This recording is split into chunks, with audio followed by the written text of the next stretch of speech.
What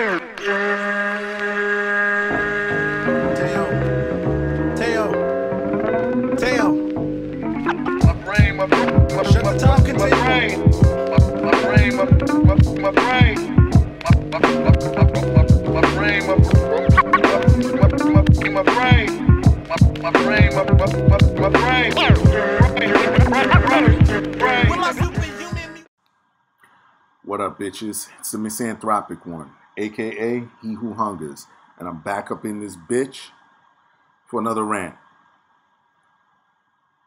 The guy you're looking at on the screen, not this handsome guy, but guy right there, his name is Clark Gregg, and a lot of you might know him from Agents of Shills or any of the Marvel Cinematic Universe movies as Agent Coulson.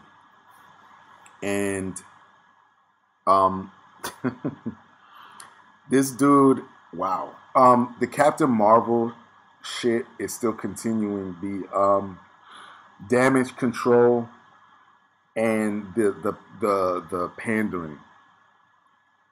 This dude here, you know what? Let's just get into it. I'm gonna play it, and I want you to listen for yourself. And I'll cut in when I have to interrupt. Is butthurt about seeing someone else get a hero that looks like them, but that's because they've always had heroes that look like them. Agent Coulson is back, and he has a message for the Captain Marvel haters. There are people who get very bent out of shape about the fact that she's a woman and that Brie's a woman. And no one is mad that Captain Marvel is a woman. Literally nobody. Let me not say it. Yes, you're going to have maybe a select few fringe. But overall, no one's mad that Captain Marvel is a woman. I mean, I'm sick and tired of having to say this. I'm sick and tired of other channels that having to repeat this same point. Where were you? Where were these same people during Wonder Woman? During the most recent Alita Battle Angel? Fucking loved that movie. But see, because what Marvel wants to do is not put out actual stories. They want to push out political propaganda. They want to push out far leftist ideology, SJW ideology. That's what they want. They don't want to tell stories anymore because, God forbid, they got to be creative. All right, let's go. Wants to see women moving into an equal place in humanity to men. Sad. It must be sad to be that kind of dinosaur wandering toward the tar pits. Those might... So there goes the name calling. Yes, women are equal. I'm not going to say always have been, but women are equal. As a matter of fact, I'll go further and say women have more rights nowadays than men. What he's referring to about women and other people having opportunities is the stupid comments that Brie Larson was saying about white people being critics when it came down to Wrinkle in Time. She was complaining about that. Well, majority of the critics are 40-year-old white dudes and this and that. Well, what if they're qualified to do that? What if they're just the best qualified critics? What does the skin color have to do with anything? I got into an argument with a dude on Twitter, I think maybe last week or 2 weeks ago. And I can't stand when people say, yeah, we need a female this. Well, why does the gender matter? And that's all you have to say to piss someone off. Just ask that simple question. Why does gender matter? This dude got so mad. Why are you asking me that question? And I said, well, because it shouldn't matter. I want the best. Yeah, he was saying he wanted a female president. I said, yeah. I said, I don't care what the gender is. I don't care if it's a female, a male, a transgender, whatever. I don't care. As long as he, she, it, whatever is qualified. That's all I care about. You want that. Why would you sit and say, yeah, I want a female president, but yet she's not qualified for the job. You're not talking about the qualifications. So when it comes down to Brie Larson and her comments on that, go see how many black people are dying to be film critics. And then look at the proportionate amount of black people in the world or USA compared to everybody else. Then you'll get your answer. All right, let's check this soy boy out. Oh, I'm about to be pissed. It seemed like strong words from everyone's favorite agent of S.H.I.E.L.D., but they were very necessary in light of recent events. Captain Marvel hits theaters this week, and critics agree it has one of the best movie cats of all time. Carrie. I'll be back. Now, kidding aside, it's actually an important and long overdue step for the Marvel Cinematic Universe, which took 20 movies and 10 years to finally give a female hero her own film. Black Widow, Scarlet Witch. Amongst all those misogynistic comments, you will see that people are clamoring for a Black Widow movie. Some want a Scarlet Witch movie. Why didn't you put those out? No, you're trying to push this character who within the last, I want to say 6 years, has been rebooted in the comic books about a good 6-7 times, which tells you nobody likes the character. Nobody likes what you're doing with it. So give us a character that resonates with the fans. One that's already built up. You've already built up Scarlet Witch. Black Widow. People like Scarlett Johansson. That's why I'm getting confused. Scarlet. People like Scarlet Witch and Olsen's portrayal of her. Give us movies like that. No, we're gonna shove this feminist, sexist shit down your throats. You're gonna like it whether you want to or not. And then the other thing is that I gotta give Disney and Marvel credit for is they wedged this movie right in between Infinity War and Endgame. So they know, even on the back of Brie Larson's stupid ass comments and forcing politics upon people, you're still gonna have the diehard fans that are like, fuck, man, I gotta go to the movies. I gotta see it because it's in between. It may have some significant elements in it that are going to serve for Endgame. So they knew what they were doing. Me personally, I stuck to my guns. I did not go to the movies to see it. I won't. I'm not paying 1 cent for this. While the reviews are mixed thus far, trouble was actually brewing behind the scenes weeks in advance. Before it ever hit theaters, groups of grade A dinguses misunderstood Brie Larson when she... Grade A dinguses, that's what this dude thinks of Marvel fans. She said she wanted to leverage her position and privilege to create opportunities for journalists and film critics from comparatively underrepresented groups like women, people of color, and the disabled. Now these tall babies in the comment section... There you go, tall babies. ...proceeded to bombard the Captain Marvel page on Rotten Tomatoes with negative reviews, in spite of the fact that it was still unreleased and they hadn't seen it. And they weren't negative fucking reviews. You have a section that is for want to see. It's a hype. I've already talked about this. It's a section meant to generate hype for the movie. You can say, no, I'm not interested in seeing it. Or you can say, yeah, I want to go see it. People said, no, I don't want to see it because of whatever reason. Brie Larson's politics pushing. The trailers look boring. She doesn't look like she wants to be in the part. This is multiple reasons. But of course, you got these soy boy cucks that this has been discussed 1,000 times. These bad faith attacks from deeply toxic fans prompted Rotten Tomatoes to actually change their website's policy and prevent users from review bombing and trolling films prior to their release. But not everyone is taking this lying down. Actor Clark Gregg stopped by the Nerdist office before the premiere of Captain Marvel to chat all about the 1990s hit MCU prequel. But when I asked him what he hopes audiences will take away from Captain Marvel, well, he had quite a bit to say. There are people who get appraised very quickly, and that turns out to be the opposite of wisdom. And I think we're seeing some of that in the moment. I think Captain Marvel's a spectacular hero, and Carol Danvers is a really cool origin story. One of the coolest in the comics anyway. I'm a big sucker for the thing where people are having to really understand her. One of the coolest in the comics anyway, but she's been rebooted so many fucking times. Wow. Okay. The deeper level who they are in a way that they never would have imagined. Forget that she's a woman. Just a great origin story, period.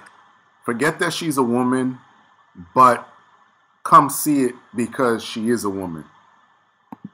Someday we'll look back and be like, it was a big deal that she was a woman? It'll seem silly. There are people who get very bent out of shape about the fact that she's a woman and that Marie's a woman and wants to see women moving into an equal place in humanity to men. It's sad. It must be sad to be that kind of dinosaur wandering toward the tar pits. Bro, Catwoman, Elektra, Supergirl, Alita. Oh, I love Alita.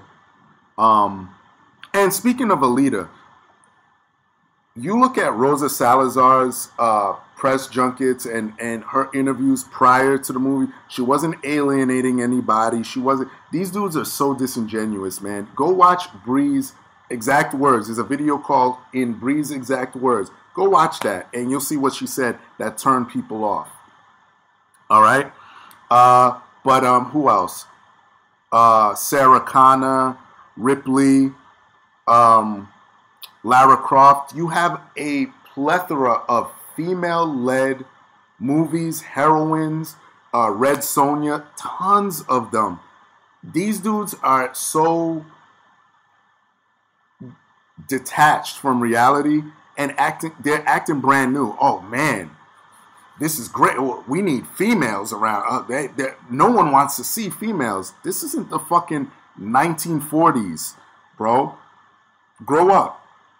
These characters have been around. Marvel Universe is chock full of female characters, great female characters that are sitting on the shelf that have more heart, more charisma than Brie Larson.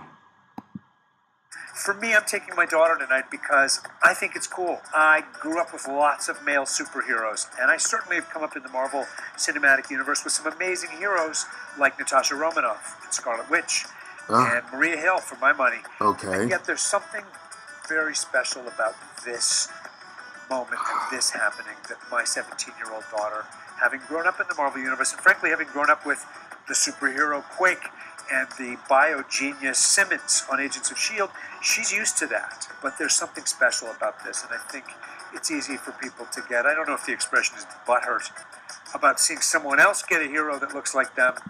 Butthurt. So he used a quote-unquote homophobic word, because I heard that one's homophobic. So I wonder if he's going to get any backlash from that. But that's because they've always had heroes that look like them. I've seen at Comic-Cons young, Asian, and Latino people, girls and boys, coming to see Quake or Yo-Yo from the Secret Warriors on our show, and I think it's exciting that Marvel's finally taken this step. It wouldn't have been a complete canvas without someone like Captain Marvel, in the same way that it was never going to be a complete canvas without T'Challa and Wakanda. Now, Jesus Christ. So basically, what he's saying, see, and this is what I love about this ideology. They claim they're so for inclusiveness and everything, but at the same time, they're making it seem like, well, these people, whether you're Asian or Latino, let's use his examples, would have never been into any of these characters had it not been for Quake and Yo-Yo, who happen to be Asian and Latino. So isn't that a separatist mindset? So you're trying to say that, well, I wouldn't be into any characters if T'Challa wasn't around, the Black Panther. This is why I laugh. This is why I can't stand that shit. This is why I say people like this, they're the true racists. Because if they have to think in these terms, guess what? You're trying to make up for something. You're trying to hide something, not anybody else. Because guess what? My favorite character is Spider-Man, hands down. Peter Parker. He's a white dude. He doesn't look like me. However, I relate to the personality of the character, having to, because I've been there where I would have a lot of responsibilities, yet, you people rely on you so much to do shit. Like, you have that power. With great power comes great responsibility. That's why I gravitate towards him. Not because, and not because he's supposed to look like me. You know what I mean? Like, it's stupid. Okay. Folks, all of this is to say that while you don't have to love Captain Marvel, it's still an important milestone in both the Marvel Cinematic Universe and the larger cinematic landscape. No, everyone deserves to see their experience represented on the big screen. And if you don't like it, that's fine. There are 20 other Marvel movies that you can watch. But for those of you who can't find anything constructive to say, then let me offer you some advice. Just log off. This isn't what fandom is about, and you need to be better. But what do you think?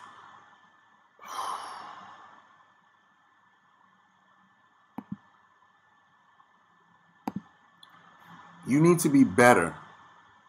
Kind of like this soy boy, Dan Casey. You need to be better. It's just so ridiculous. You need to be better because you say, well, I don't want a lot of political propaganda pushed down my throat. I want an actress who, if you're going to put Captain Marvel out there, put someone with charisma, like a Gina Carano, someone who looks like she embraces the role. Put someone who's not going to demonize a demographic of the fan base. Make your trailers more interesting. I mean, how's that not constructive? That it's criticism and it's constructive. Listen, and speaking of, let me go back. With Bree's comments, has she come back? And I know she attempted to do this, but by then it was too late because she was still doubling down with the feminism and all this nonsense. Has she came back and said, hey, listen, this is what I meant to say. Yeah, what I said came out kind of stupid. She didn't do all that. She didn't apologize to these white dudes out there that are a big demographic. She didn't say, hey, listen, I didn't mean it like that. This is what I meant to say. Or, hey, listen, I apologize. Come see the movie. It's really good. I'm really embracing the role. This is what... No, none of that. Here's what separates Brie Larson from Rosa Salazar from Alita. Just go watch their interviews back to back. I think someone spliced them together.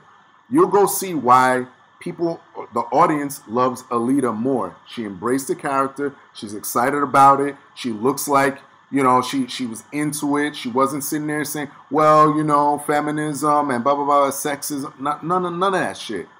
Yeah, it's a movie for everybody. This is why people loved Wonder Woman. I've said this a billion times on my channel. So I just want to get that out there. Fuck Clark Gregg. I'm glad I don't watch Agents of S.H.I.E.L.D. anymore. I stopped at season 4 after you started putting political shit in it. I got out of it. And fuck Dan Casey, you soy boy, fucking piece of shit, far leftist cuck. That's it. That's all I gotta say. Everybody else, y'all know the deal. Leave your love, leave your hate. Most of all, subscribe, and that's it. Share my shit. That's it. Peace, bitches.